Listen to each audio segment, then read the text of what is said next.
চিন্তায় ভরদুপুরে ব্যস্ত রাস্তা। হঠাৎ এক মহিলার বুক ফাটা চিৎকার, ধরো, ধরো, আমার ব্যাগ নিয়ে গেল। ভিড় ঠেলে এক ছিনতাইকারী পাগলের মতো দৌড়াচ্ছে। ঠিক তখনই পথের মাঝে দেওয়ালের মতো এসে দাঁড়াল এক তরুণী। চোরটা দাঁত মুখ খিঁচিয়ে গর্জে উঠল, এই মেয়ে মরতে চাস নাকি? সামনে থেকে সর। মেয়েটি এক চুলও নড়ল না। চোখের পলকে চোরের হাতটা ধরে তার আঙুলগুলো এমনভাবে মুচকে দিল যে হাড় মড়মড় করে উঠল।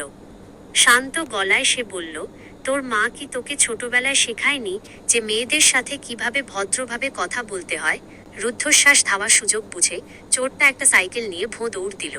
মেয়েটিও দমে যাওয়ার পাত্র নয়। ও একটা সাইকেল নিয়ে তার পিছু নিল। অলিগলি পেরিয়ে ধাওয়া চলছে। মেয়েটি চিৎকার করে বলল, পালাবি কোথায়? আজ তোকে জমের দুয়ার দেখিয়েই ছাড়ব। রাস্তার মানুষ অবাক তা না। ও চূড়ান্ত লড়াই। দৌড়াতে দৌড়াতে চোরটা গিয়ে ঢুকলো এক অন্ধকার টানেলে, যেখানে তার পুরো গ্যাং আগে থেকেই ওতো পেতেছিল। চোরটা হাঁপাতে হাঁপাতে সঙ্গীদের ডাকল, ভাইরা, সবাই এদিকে আয়, এই মেয়েটা কিন্তু খুব খতরনাক। গ্যাংয়ের সর্দার কুৎসিত হাসি দিয়ে এগিয়ে এল, আহারে, এমন দাপুটে মেয়েই তো আমি খুঁজছিলাম।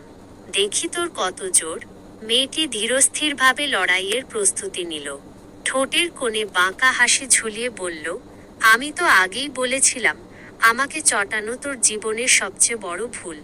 এবার তবে হাড়গোড় ভাঙার জন্য তৈরি হো। পর মুহূর্তেই শুরু হলো তাণ্ডব। ধুমধাম ঘুষি আর লাথির চোটে পুরো গ্যাং কুপোকাত। একাই সে অপরাধীদের ধুলোয় মিশিয়ে দিল। সিনেমার পর্দার মতো বীরদর্পে দাঁড়িয়ে সে বুঝিয়ে দিল, অন্যায় করলে পার পাওয়া অসম্ভব।